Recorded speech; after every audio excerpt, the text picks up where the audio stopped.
What's good, y'all? It's your boy, Hype King Mike Mizzle. It's the homie Graw. Rushing Rich. Sammy. Yeah, he's chilling. He's high right now. And Nomad on the mic. yeah, you feel me? These niggas that had Duracell or other batteries. I don't know. Like, shame on y'all technology, motherfucker. Well, season 2 of the Recap Squad. You already know, man. Yeah, you batteries, man. Damn, man. Hate technology. All right, man. Shout out to the first guest, Nate the Great. Give it up for Nate the Great again. Yeah.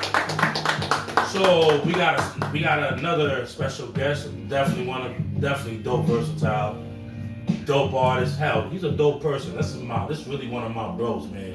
The day one, you know what I'm saying? You know, since the Door days, you feel me? If you don't know about the Door, then I don't know what to tell you. You feel me? 555 Broom Street, nigga. If you know, you know. If not, it sucks to be you. You feel me? You know what I'm saying? So he go by many names. You feel me? He go by many names, but you know what I'm saying? It doesn't matter. But I know one thing. He's a dad. He's a dope MC, dope artist. Hell, he's a great father. You feel me? And he's definitely my bro. If you don't know what I'm talking about, because I'm gonna have to say man of his names. We talking about Dizzy, aka Dope Boy, aka the realist. Give it up for this motherfucker, man. Yo, man. That's right.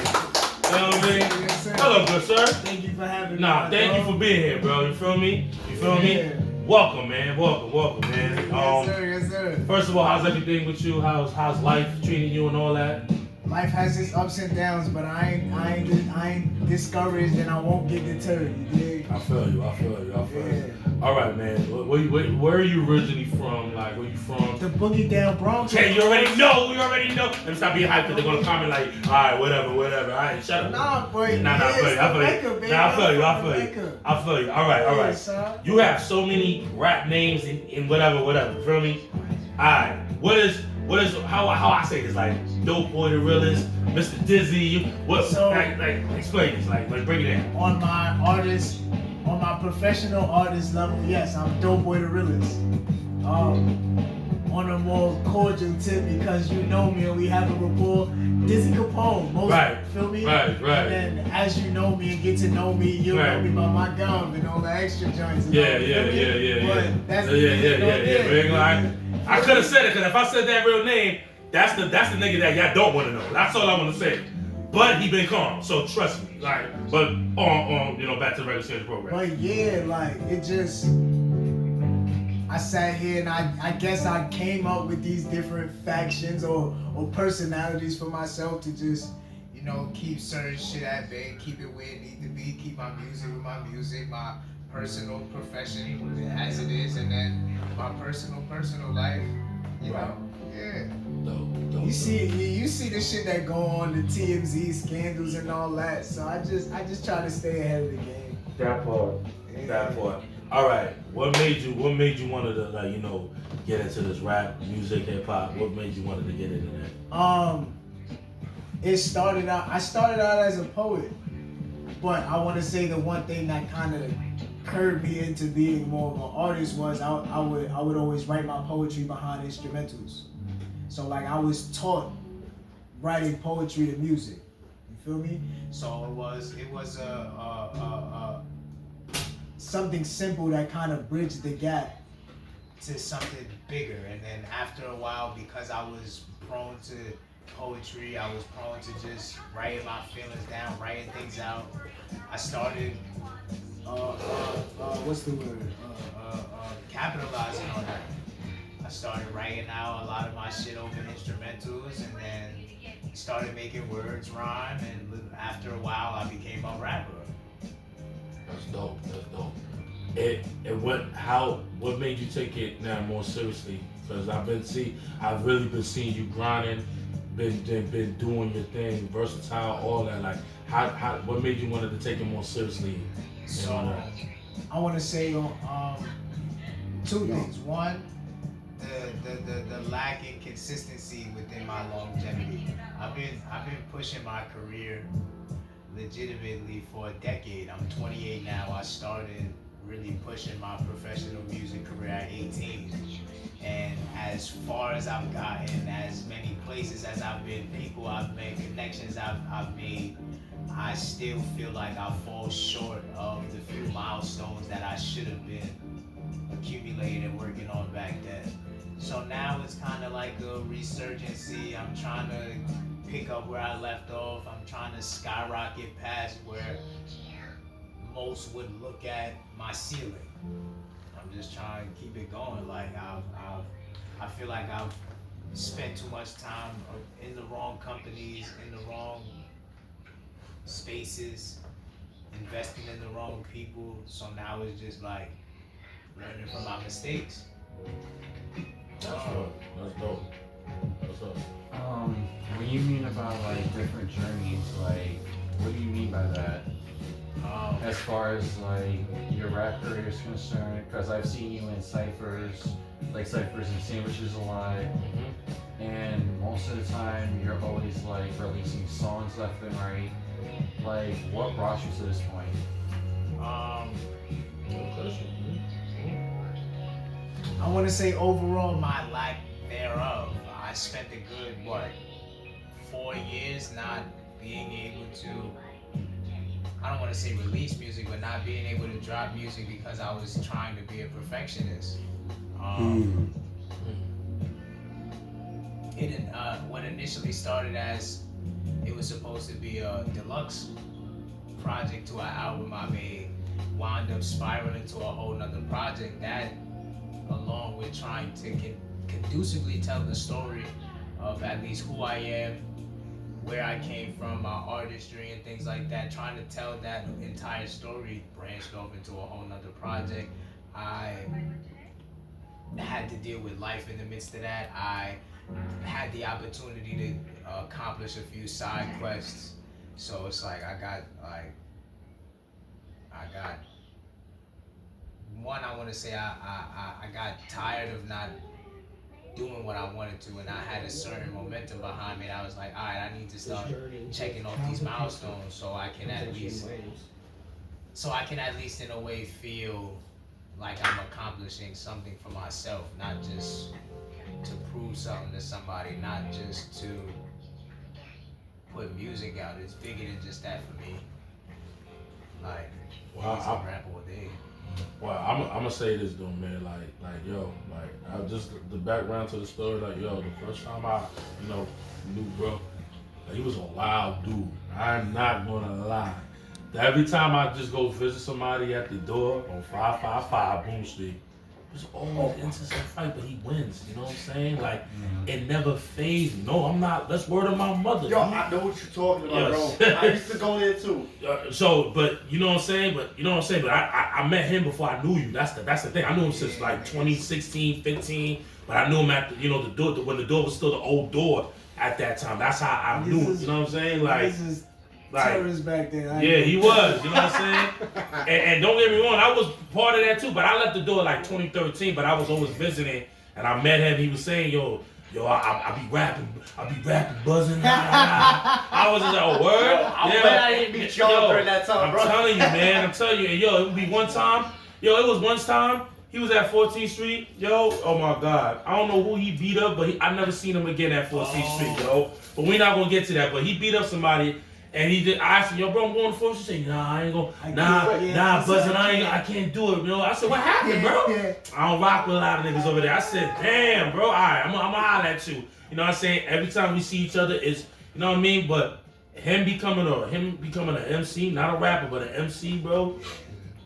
Like I said, I'm giving motherfuckers they flowers, man. I'm very proud of you, bro, for real, man. I appreciate that. Nah, I feel like I had the opportunity to watch a lot of the things that you did, and that kind of paved the way for some of the milestones that I wanted to accumulate. Like, I ain't gonna lie, if I'm to be very transparent, I wanted to, not off the strength of you my mans, I wanted to work my way up to working with you. So that's why when it got to the point where niggas was like, all right, we finally got one, it was like, yeah, that was a milestone that I wanted to check, but I wanted to work to that. Nah, and yo, I'm gonna clap it up for that, cause that definitely happened. Cause hell, from you to my boy Rasheed, yo, it was the same because I knew him since 2016. You feel me? And at that time we never had a song, but we was always seeing each other at events, open mics, and you know what I'm saying. So I knew that feeling, you know what I mean. And once that happened with me and him, Hell, even that time we did Take It to the House, and now we got a new joint. You know what I mean? Coming soon. Y'all don't even know, man. This is like. It's getting real ugly, you know what I'm saying? Because I'm taking a vacation 2027. Man. But besides that, it's getting ugly because when I finally realized, I said, yo, I finally got to check with this motherfucker. I said, good, man. I said, not one, but two now. Like, and they both bangers. Like, that's all I can say. They both bangers and shit like that. So that also being said, who was like your influence? Like, who was like, top 10, top 5? Like, who was like your influence? Alright, so hands down, my favorite artist to this day still, Lil Wayne.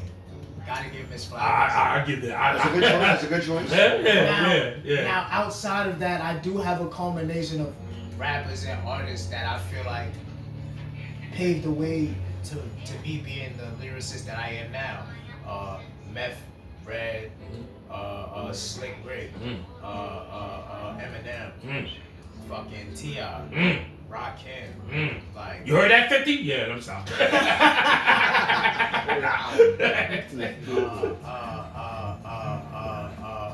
Joyner Lucas, J. Cole, Kendrick Lamar. You heard that, Drake?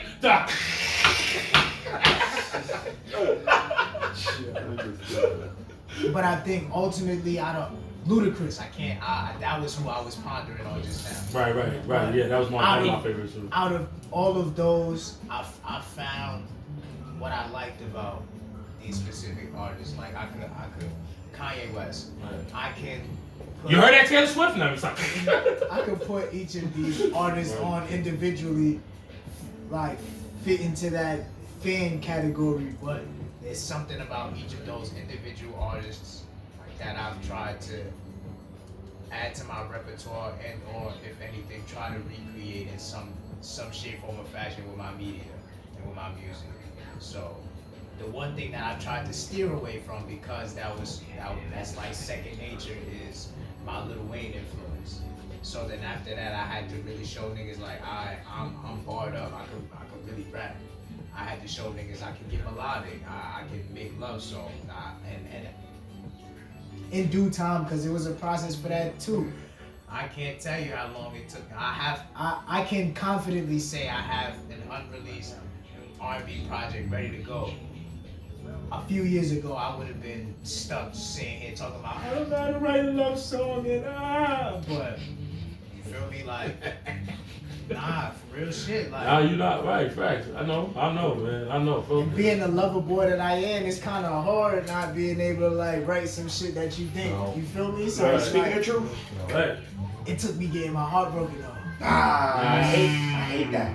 Damn. Have you writing poems? But it's right. like, even on the flip side, I'm writing in both perspectives. I'm writing about the good and the bad. So it's like, it was weird for me.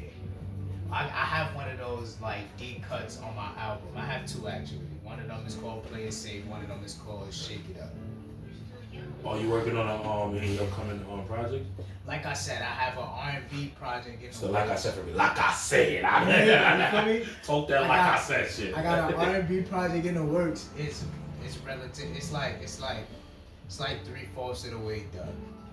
I'm really waiting on like getting whatever samples cleared, getting whatever verses cleaned and touched up, and I have like 1 or 2 more songs to record.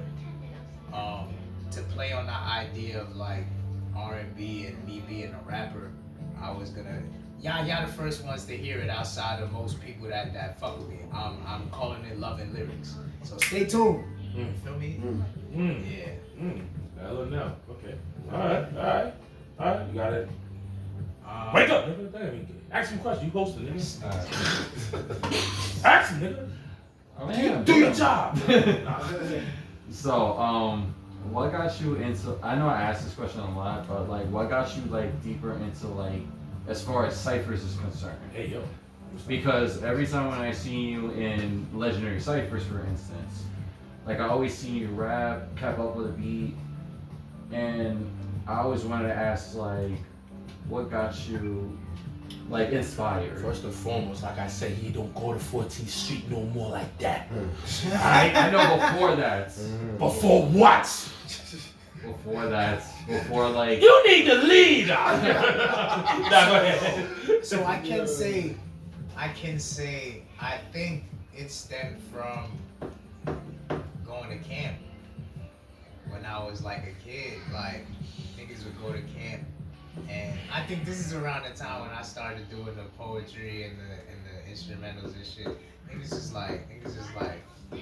thought they was better than me, and I don't know where that came from, cause I never portrayed that I was doing music like that. I just know music. They smell it on you, bro. It's how it be. And then after a while, it's like people kind of threw me in those circles. So I had my first camp rap battle, and I smoked niggas. I ain't gonna lie, I'm gonna keep it a buck, cause that shit was years ago. I smoked niggas using a Will Smith verse. But I noticed you did. Don't hit my table though, bro. My What bad. the fuck? He ain't partial about his table, bro. But I did notice that you actually shared your poems at one open mic.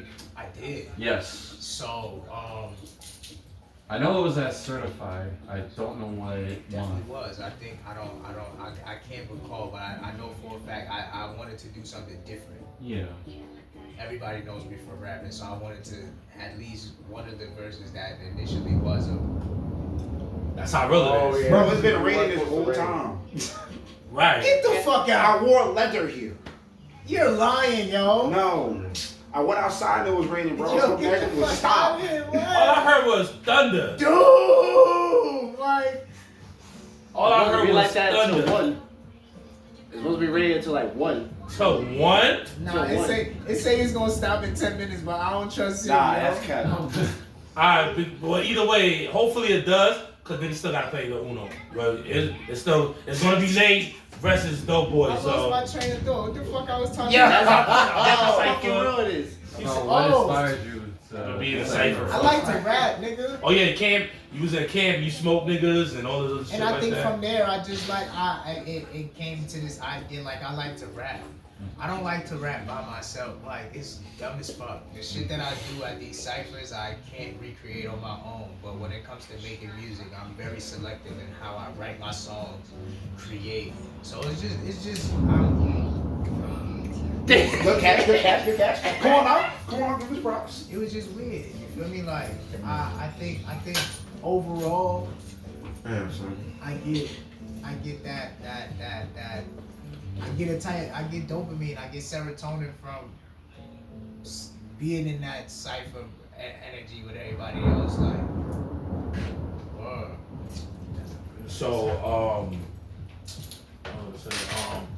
So you smoke niggas in camp. I respect that. You know what I'm saying? You've definitely been doing a lot of ciphers. Yo, what the fuck is wrong with that? Sorry. You've been doing a lot of ciphers.